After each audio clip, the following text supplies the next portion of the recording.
Welcome back to the class. कल में 28 question 29वां देखो। 31 मार्च 17 को सोनटू लिमिटेड था, इसके सहायक मोन्टू लिमिटेड का वित्तीय विवरण निम्नलिखित था। इक्विटी एंड लाइबिलिटीज है, शेयर होल्डर फंड है, शेयर कैपिटल इक्विटी शेयर 10 रुपये का एक है, 2 लाख और 20,000 का। रिजर्व एंड सरप्लस में रिजर्व दे रखा है 2016 का 80,000 रुपये और 6,000 रुपये। सरप्लस दिया है P&L में 20,000 रुपये 12,000 रुपये। करंट लाइबिलिटीज सन्ड्री क्रेडिटर्स हैं, बिल्स पेबल है, नॉन करंट असेट्स में टेंजिबल असेट्स है। इन्वेस्टमेंट दे रखा 1500 इक्विटी शेयर का मोन्टू लिमिटेड में। करंट असेट्स में स्टॉक है, सन्ड्री डेटर्स हैं, बिल्स रिसीवेबल है। सूचनाएं दे रखी हैं। उस तिथि पर जब मोन्टू लिमिटेड ने सोनटू लिमिटेड ने मोन्टू लिमिटेड के अंश क्रय किए थे, उसके संचय में 6,000 रुपये लावानी खाते का संचय में 6,000 रुपये थे और लावानी खाते में कोई विशेष नहीं था। ठीक है। मोन्टू लिमिटेड द्वारा स्वीकृत बिल सोनटू लिमिटेड के पक्ष में थे, जिनमें से उसने 2,000 रुपये के बिल भुना लिए हैं। आगे मोन्टू लिमिटेड की स्थायी संपत्तियां 2,000 रुपये कम दिखाई गई हैं। सोनटू लिमिटेड के स्टॉक में 5,000 रुपये का माल मोन्टू लिमिटेड से उस कंपनी की लागत पर 25% लाभ पर क्रय किया गया था। पकड़ो, स्टॉक की कैलकुलेशन है, क्रेडिटर डेटर्स की कैलकुलेशन है, समझो अब इधर। क्वेश्चन नंबर कौन सा है? 29।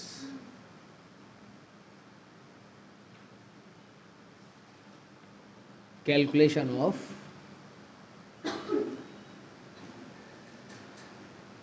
Holding ratio.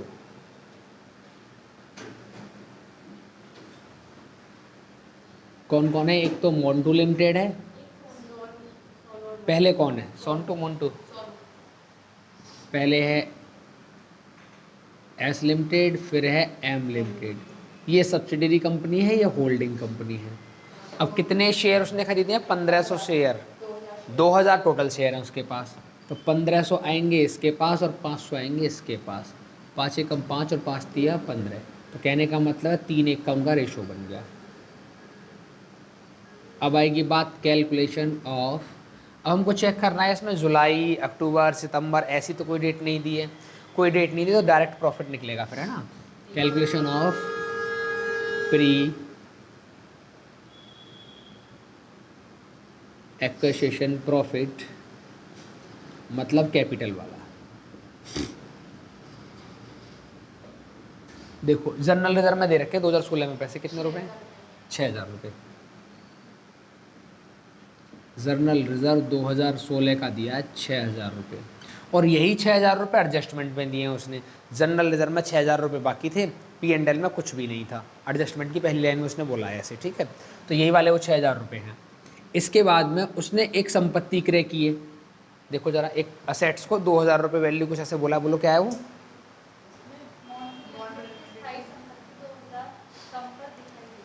कम पर दिखाई गई थी, लेकिन रियल में वो ज़्यादा थी, तो आपको प्लस करना पड़ेगा, है ना। इसको लिखेंगे revaluation of assets.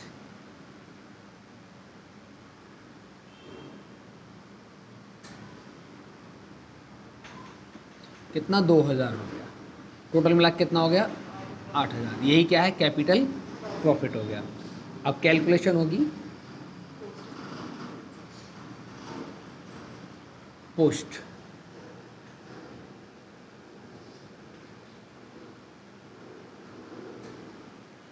Revenue profit. ये कैमरा चल रहा है? काउंटिंग नीचे बढ़ रही है, रुकी पड़ी एक जगह पे? ठीक है। देखो अब तुम्हारे पास क्या तरीका है, या तो तुम जनरल रिजर्व जो पुराना वाला है उसको ऐड करो, बाद में लेस करो, या सीधा सीधा शुरू का P&L लिख दो। देखो वहाँ पे प्रॉफिट एंड लॉस दे रखा है तुमको, सरप्लस P&L करंट ईयर का। या तो डायरेक्ट ये लिखो 12,000, या इसकी जगह पे ऐसे कर सकते हो कि रिजर्व है कितना? 6,000,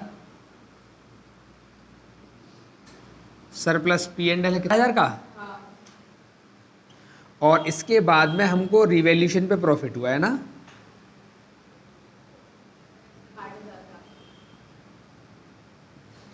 2,000 का। टोटल मिला कितना हो गया? 20,000। अब इस 20,000 में से हमको करना क्या होता है? माइनस करना होता है कैपिटल प्रॉफिट, 8,000 रुपये। तब भी कितने बचेंगे? तो चाहो तो आप ऐसे कर लो, चाहो आप ऐसे कर लो, दोनों ही बात ठीक है। समझ के बात है वाली? ठीक है। अब ये जो 12,000 रुपये इसको हमें बांटना पड़ेगा किस रेशो में, एक बार बटेगा 3 के रेशो में, एक बार 1 के रेशो में। तो 12,000 मल्टीप्लाई 3 डिवाइड बाई 4 और 12,000 मल्टीप्लाई 1 डिवाइड बाई 4, पहले का कितना 9,000, दूसरे का 3,000। ये तो जाएगा माइनॉरिटी इंटरेस्ट में और ये जाएगा कंसोलिडेट सरप्लस में। समझ गया तक बात। अब अगली कैलकुलेशन, कैलकुलेशन ऑफ गुडविल या कैपिटल रिजर्व। बताओ जरा, जो एस लिमिटेड है, मतलब जो सब्सिडरी कंपनी है एम लिमिटेड, उसकी कैपिटल कितनी है? 20,000 की कैपिटल है उसकी। हमने इसमें से परचेज कितना किया है?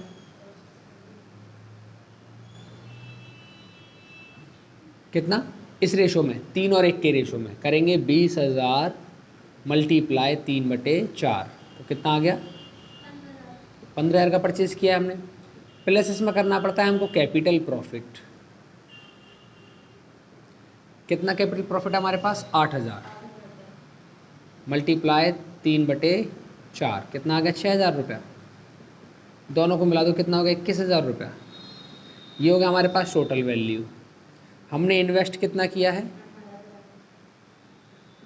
इन्वेस्टमेंट किया हमने 18,000 का।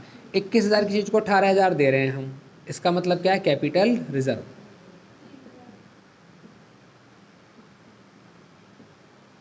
आया कैसे ये? 21,000 माइनस 18,000, ये वैल्यू हमें काम आएगी। इसके बाद में calculation of minority interest.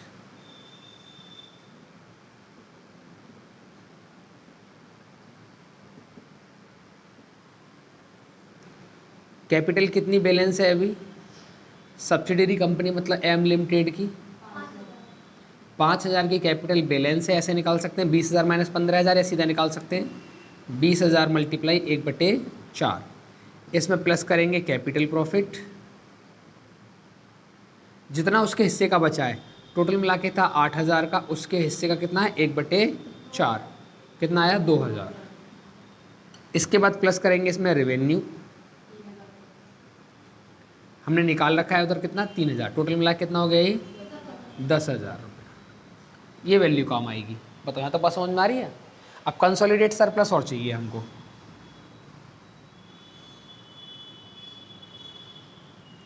Calculation of consolidated surplus. बताओ जरा कितना? रिजर्व को तो उसको छोड़ देना है, वो तो ऐसे कैसे ही रहेगा, है ना। सरप्लस की बात करेंगे बस। तो सरप्लस P&L का लेना किसका है हमको? एस लिमिटेड का, मतलब जो होल्डिंग कंपनी है उसका लेना है। कितना? 20,000। इसमें प्लस क्या करना पड़ेगा हमको? रेवेन्यू। कितना रेवेन्यू इसका? 9,000। टोटल मिला कितना हो गया? 29,000। अब इनको बैलेंस शीट में शो कर दें बस। 29वां क्वेश्चन है।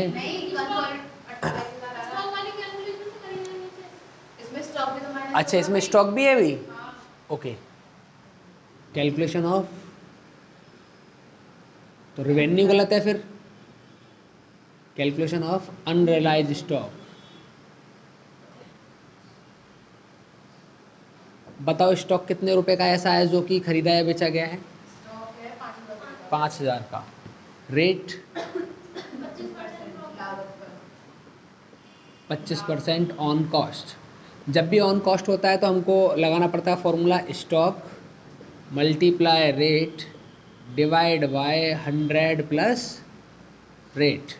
सॉल्व करेंगे इसको। 5,000 मल्टीप्लाई 25 डिवाइड बाई 125। समझ गए तक बात? यहाँ से एक बार 1,000 माइनस होंगे, माइनस अनरियलाइज स्टॉक। कितना? 1,000 का। कितना हो गया अभी ये? 28,000। दो वैल्यू होती हैं, एक तो होता है रेवेन्यू टाइप का, मतलब करंट असेट्स, जितनी भी करंट असेट्स घटेंगी बढ़ेंगी उनका फर्क कहाँ पड़ेगा, कंसोलिडेट पे और उससे संबंधित असेट्स में। स्टॉक कम हुआ है तो इसको कम करना पड़ेगा, साथ में स्टॉक को भी कम करना पड़ेगा। स्टॉक बढ़ा है तो इसको बढ़ाना पड़ेगा, साथ में स्टॉक भी बढ़ाना पड़ेगा।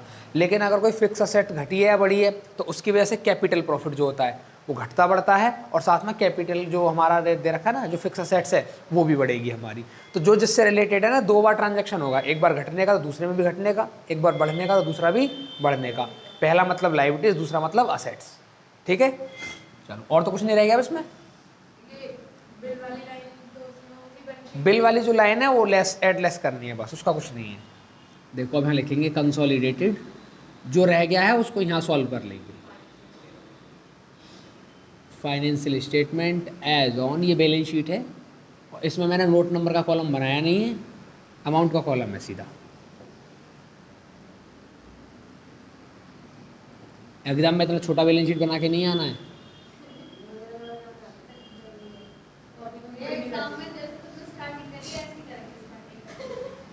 मैंने तो इधर से स्टार्टिंग किया, इधर से इधर की तरफ चलते हैं ऐसे।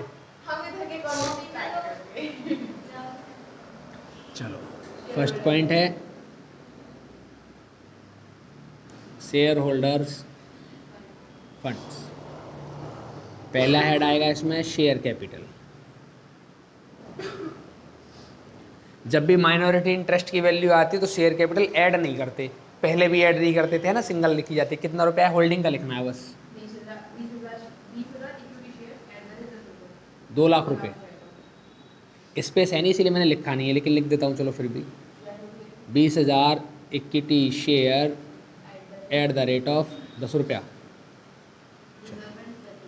दूसरा हेड है रिजर्व एंड सरप्लस।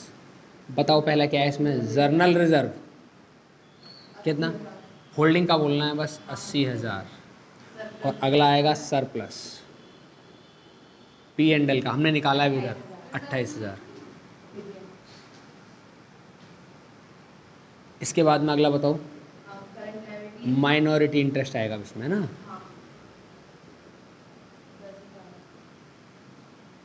कितना है 10,000 माइनॉरिटी इंटरेस्ट यहाँ निकाला है। ठीक है, ये रेवेन्यू के सामने आ रही लाइन, ये वाली लाइन इसकी है। चलो इसके बाद नंबर 2 करंट लायबिलिटीज। बताओ क्या क्या है, सन्ड्री क्रेडिटर्स। अब इसके लिए कुछ बोला था शायद, डेटर्स क्रेडिटर्स के लिए कुछ बोला है उसने।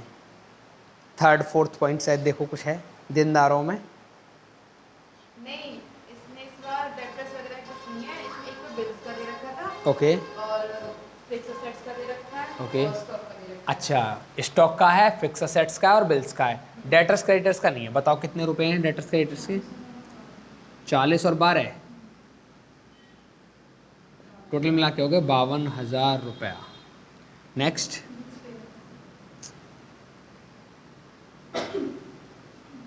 बिल्स पेबल, कितने रुपए के बिल्स पेबल हैं, 3,000। एक के ही दे रखे, दूसरे के नहीं दिए है ना।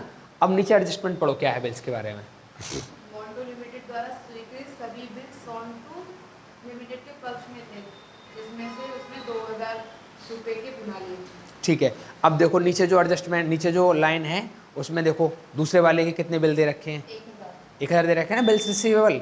ठीक है, तो यहाँ से क्या करना है आप तुमको, 3,000 माइनस का 1,000, कितने बचे 2,000। अगला नंबर सेकंड, इसका लगा दो टोटल आखिरी गलत आ रहा है, कितना, इसमें आ रहा है 3,72,000 हम लोगों का, लेकिन आना चाहिए 3,75,000। ओके हमारा आ रहा है 3,72,000, आना चाहिए 3,75,000। इसमें कैपिटल रिजर्व रह गया, इसमें रह गया कैपिटल रिजर्व। मुझे याद रहा शायद वो गुडविल है, गुडविल नहीं कैपिटल रिजर्व है, कितने का 3,000। अब हो गया पूरा 3,75,000। चलिए सेकंड में आएगा असेट्स। असेट्स में पहला लिखेंगे नॉन करंट असेट्स या फिक्स असेट्स, है ना। इसमें पहला पॉइंट टेंजिबल, 1,60,000 प्लस 1,60,000 प्लस 12,000 और प्लस 2,000 जो बढ़ाए थे उधर पैसे रिवैल्यूएशन पे प्रॉफिट 1,74,000। बी पॉइंट और कुछ नहीं इसमें। नंबर 2 करंट असेट्स, बताओ क्या है, स्टॉक में होता है कितने का स्टॉक है? 1,30,000 प्लस 24,000। 1,30,000 प्लस 24,000 और स्टॉक का हुआ है लॉस कितने का? 1,000 का। करो सॉल्व। 1,53,000। इसके बाद में क्या अगला? संडे डेटर्स, बताओ। 31,000 प्लस 17,000 ये हो गया 48,000। अगला क्या है? बिल्स रिसीवेबल कितना बताओ? 1,000 और जितना ऊपर घटाया उतना ही नीचे घटाना है, नील। कर दो टोटल 3,75,000 रुपया, ये हो गया टोटल असेट्स। क्लियर है बात?